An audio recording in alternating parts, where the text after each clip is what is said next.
Hey, everybody. This is your daily dose of all things royal. Welcome back, my gorgeous, good looking friends. The Sussex PR machine is now in overdrive, latching on to the letter or correspondence between the Queen's private secretary and Sir Mark Sedwell in explaining the Queen's sentiment about Harry being protected. Now, it did include that it wasn't her decision, but in fact, it was the government's decision, but she expressed her sentiment as a grandmother. So, if we're going to use the excuse like how Meghan used the excuse in the mockumentary that Harry wasn't allowed to see the Queen, but more importantly, he was being prevented from seeing his own grandmother, well, let's use her excuse here in this attempt to pull on the heartstrings and win the public opinion of why Harry should be given back his security. And it's not because he is an endangered species, it's because they are lying, manipulative grifters and they want the US taxpayer to pay for it. So the American media is not explaining what is really going on, especially around Harry already being given security for whenever he goes over to the UK. The audacity that this guy has to say that it's not adequate because I guess, protection officers that are being given are not allowed to carry weapons, I think is, a bit of a stretch because how often have these protection officers in the past ever have to use their weapon? I mean, like never. And here in the United States, Harry and Meghan's security guards, they're not walking around with weapons. So, like, this logic makes no sense. But I believe that they are banking on the two countries not seeing what's really happening behind the scenes and not really following the story to understand that at the end of the day, it's going to be the United States who is going to have to front this bill. And this is where I have the biggest problem with all of this. Now, the evidence is here in that same letter that they're referencing from the Queen's private secretary to Sir Mark Sedwell. Here is what it says in purple. Decisions about the provision of publicly funded security are for the UK government, the government of Canada, now we can replace that with the United States, and any other host government. So wherever they go, guess what?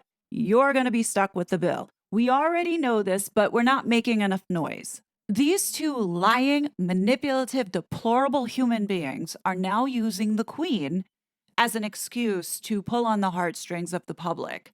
She's no longer here, so why not make it sound like it was the Queen's wish for them to continue having the security because of all the threats that these two have faced, which we know a lot of these threats were self-generated by these two on themselves to make it look like they were threatened and endangered. These two have been so dodgy from Jump Street. I can't understand why the court is entertaining this. It's beyond me.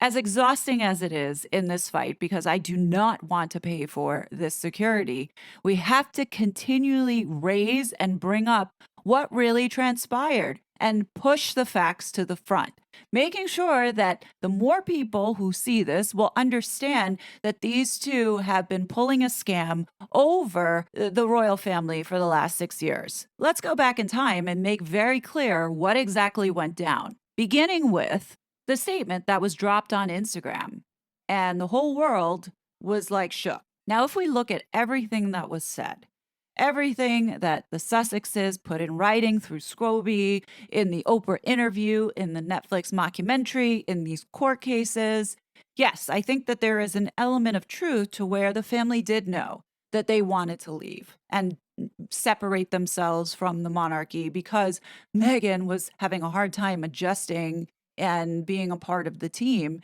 and the company itself.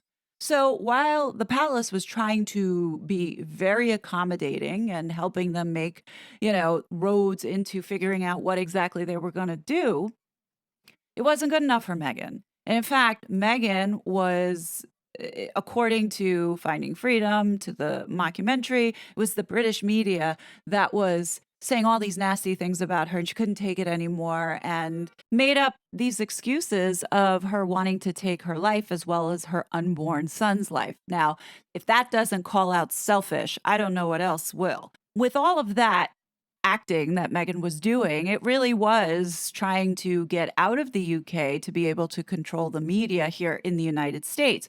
Because for the most part, she had a good lockdown on the messaging that was coming out here. And a lot of us didn't know exactly to the extent of her drama that she was causing and chaos that was going on in the UK because, for the most part, the media was suppressed.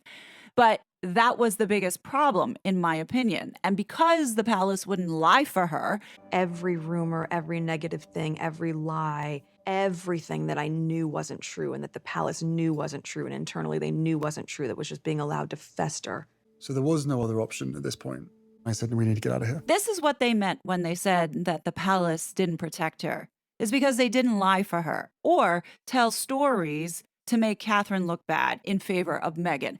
And that is the biggest point here. So Meghan, being that her lies were catching up with her, had to hightail it out of there. I can almost guarantee that from the day that William said, slow down, take time with this girl, and then Catherine telling Meghan that you don't talk to staff like this, from that day on, Meghan had a vendetta against both of them. And this is why we're seeing what we're seeing. We're seeing all of her hatred and jealousy manifest in this way to where she has caused such chaos, division, and destruction for this family.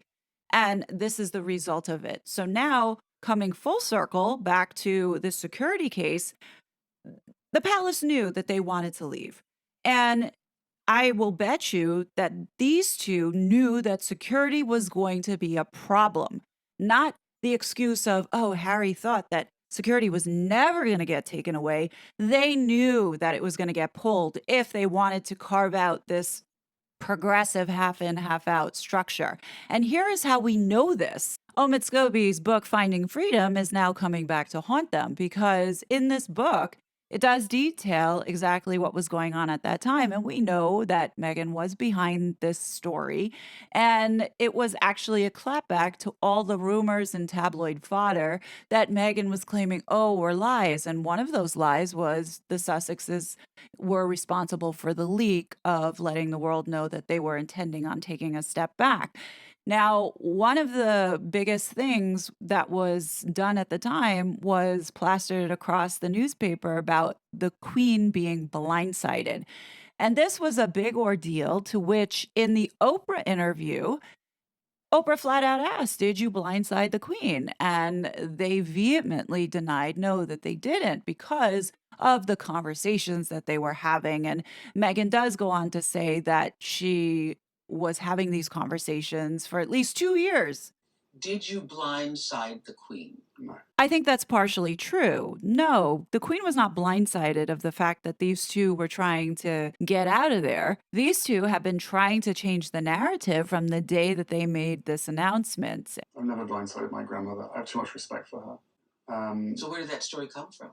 I hazard a guess that it probably could have come from within the institution. So I remember when you talked to her several times about this over 2 years. 2 years, but even the night before, days before, with the statement coming out, I remember that conversation. So, and how do you know she wasn't blindsided? Because the way it was presented through the press is that suddenly you made this announcement, she didn't know it was coming. No, when we were in Canada, I had 3 conversations with my grandmother and 2 conversations with my father before he stopped taking my calls. And then said, can you put this all in writing, what your plan is? Your father asked you to put it in writing? Yeah. He asked me to put it in writing. I put all the specifics in there, even the fact that we were planning on putting the announcement out on the 7th of January. So this story deliberately leaves out one critical piece of information. And I believe that it was done on purpose to position this narrative that, oh, we had to make this statement because it was going to be leaked to the press. And that's why we posted this on Instagram. But the family knew that we were trying to do this. They even doubled down on it in Netflix, indicating that, this was going to be released to the press and we wanted to stay ahead of it. You could feel the ticking clock at that point. So with our team, we decided we would put out a statement that we were going to sadly, be stepping back, not stepping down, but to just have a reduced role. You see, posting this announcement on Instagram was not the problem. The problem was, in which they conveniently not mention ever again, is the fact that they launched Sussex Royal at the very same time when they posted this announcement. As you can see here from the archive snapshot dated January 8th, 2020, the same day that the Sussexes posted it on Instagram, the exact same wording.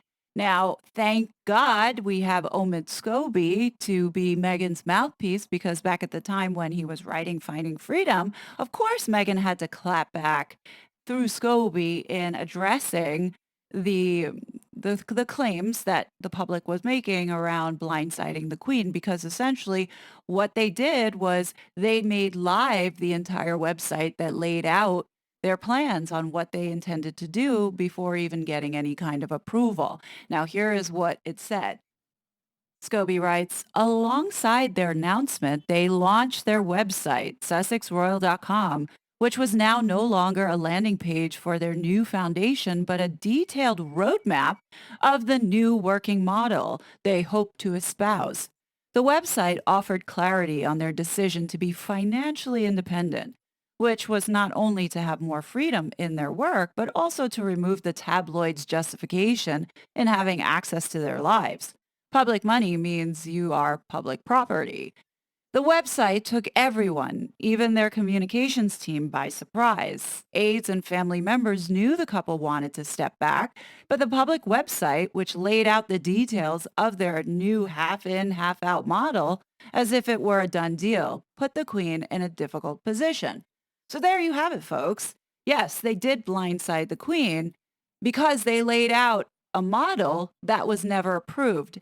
So now, when you listen to Harry in the Oprah interview, taking into context that they launched this Sussex Royal website with the working model that they are now taking on and telling the world that this is how we're going to do things without even getting any approval, you then start to realize that it wasn't the family who forced Harry out. It was Harry and Meghan bullying the family into this setup that they were requesting and demanding. So you just said that your dad stopped taking your calls. Why did he stop taking your calls?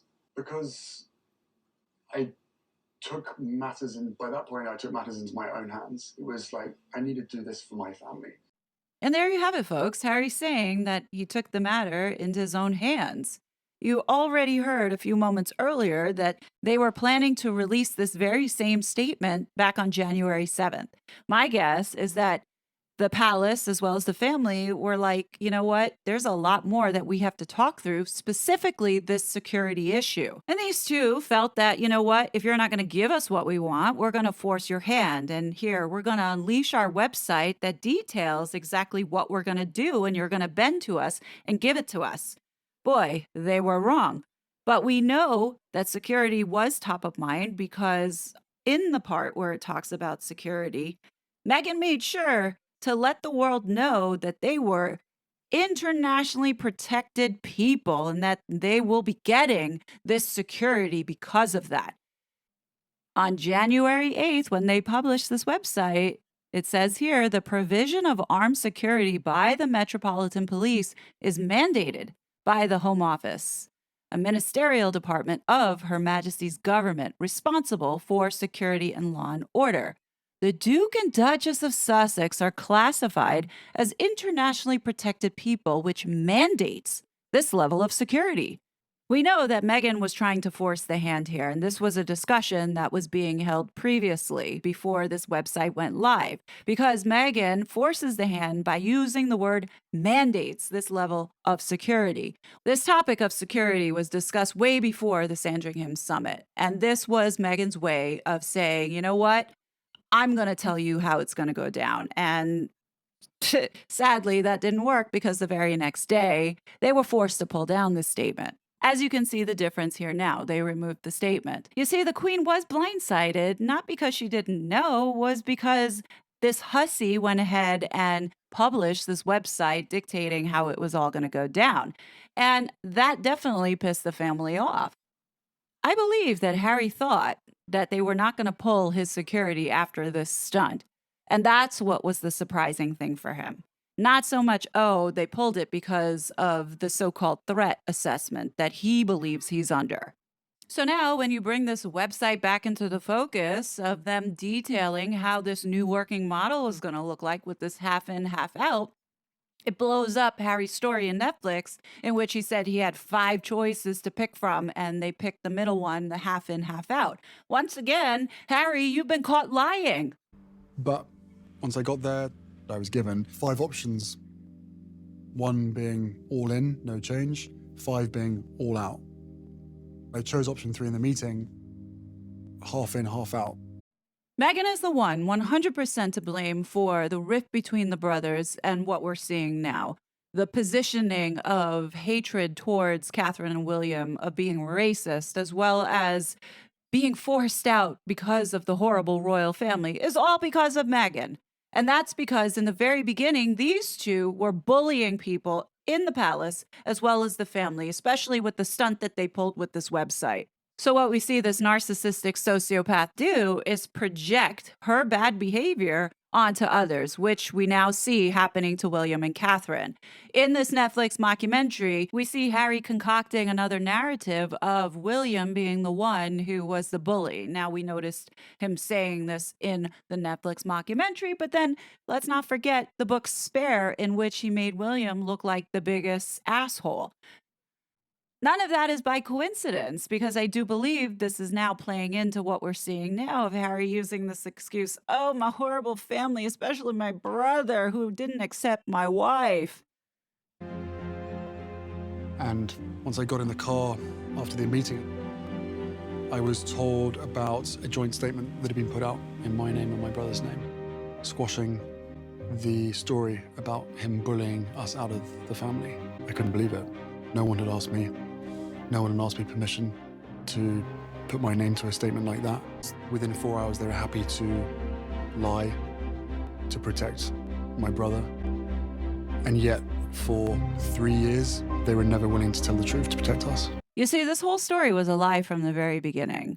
Meghan wanted to leave the family to be royal, but go ahead and reign over the Commonwealth, while she struck deals like what Andrew was doing as trade envoy and making whatever commission while representing the royal family. This was what it looked like the plan was going to be this whole entire time. And this is why we saw so many people from the Democratic Party support and align with Meghan, because they all want in on taking a piece of that pie in the Commonwealth. And no doubt it's not just the Democrats that Meghan was aligning with. Let's not forget all those dodgy Russian oligarchs that were lingering in the background. You know, it makes sense as to why they're pushing so hard to get the security back in the UK, even though it's a place that they don't travel often to or plan on spending time in. It's because of possibly having to owe money to some very dangerous people. You know what I mean? Yeah, that would suck if that was the case, but that shouldn't be the problem of the American people to have to pay and protect these two fools. They made their bed, they should have to lie in it, especially any other consequences that are coming their way as a result of their lying, their manipulation, and bad behavior. Meghan is an extremely dangerous person, and she has proved that on a global stage, especially what she has now done to the royal family regarding this book that Omid Scobie put out. This has been ongoing for months upon months. I mean, I think in some people's minds it was like me going, post. What? For once, Meghan is telling the truth here. So the statement that was put up on Instagram is the very same statement that was carefully crafted and posted up on the website that they made live simultaneously as they posted this on Instagram. So no, this was not a spur of the moment thing. Their working model was fully developed out, and I believe it was discussed with the palace and the people around them in what their plans were.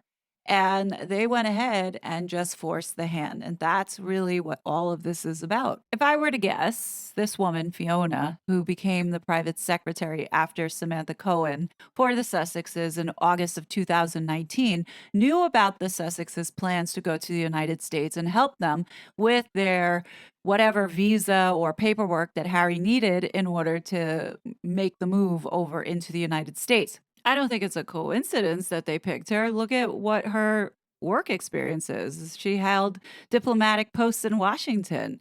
I mean, if anyone who would have contacts into diplomatic relations, it would be this one. Fiona was also a part of the Sandringham Summit, as well as the subsequent conversations that were being held around the security. So, of course, Fiona knows something about this and how it relates to Harry's visa and his status here in the United States. So, if the Heritage Foundation is listening out there, you may want to put this woman on your list to question if the case moves forward, and you have to do some kind of discovery. I bet she has a wealth of information about it. Now, on this last point, I want to echo what Ravak's biggest concern is, and that is what may begin as occasional use of protective security might expand into more extensive use. And that is exactly what Meghan and Harry intend on doing here in the United States. If Harry's status in security changes, by law here in the United States, we have to adhere to the Vienna Convention in protecting this fool. Now, I'd like to bring everyone's attention to this last part. I've covered the first declaration in a prior video regarding Harry's visa case, but there was also another declaration by a subject matter expert named Leonard D.M. Saunders. Now, in this declaration, pretty much the same thing, going through the various scenarios on which Harry could get a visa, and if he was telling the truth or not telling the truth, there could be some government funny business going on behind the scenes. But one part did catch my attention. In my experience, the conduct would be seen as aggravated because much of the chronic mind altering substance usage occurred in England, while the Duke of Sussex was a senior working royal and held government office. See Regency Act 1937. The chronic commission of such offense while in office in Windsor Castle grounds and while protected by a government security detail would be seen as showing disrespect for the law. Now, I thought it would be important to raise this because we know in the past that Prince Harry has had some disorderly conduct in public, and a lot of the times these folks around him, his security detail, protected him. And I think it's important to acknowledge that why would anyone want to give this guy back taxpayer funded security if he's going to be possibly pulling the same crap again? We all know that he is a user. So will this help him, get away with more of that? I don't know. That's something that we need to make noise about. I'm sorry, but if this guy is using and he is a government official, is that okay with the crown? Does the crown want this representing what it stands for? Promoting illegal use of substances is not a good look for the crown, in my opinion. We know a majority of this comes down to feeding Meghan and Harry's egos in their quest to make everybody think that they're so important. I hope that the government really thinks about how these two will abuse this status and drain resources should they be granted again. Take, for example, let's talk about the Fixated Threat Assessment Center. Okay, so just to give you a background on the Fixated Threat Assessment Center, it was originally established in the UK in 2006 to assess and manage the risks to dignitaries from isolated loners pursuing idiosyncratic quests or causes. The term fixated in its title refers to an obsessional preoccupation with a person, place, or cause which is pursued to an irrational degree. This group has the power to indefinitely detain individuals who are seen as harassing, stalking, or threatening the royal family and others in public life. What's gross about this law is that it allows the government to imprison indefinitely without charges anyone who is considered to be fixated about public figures, VIPs, or members of the royal family.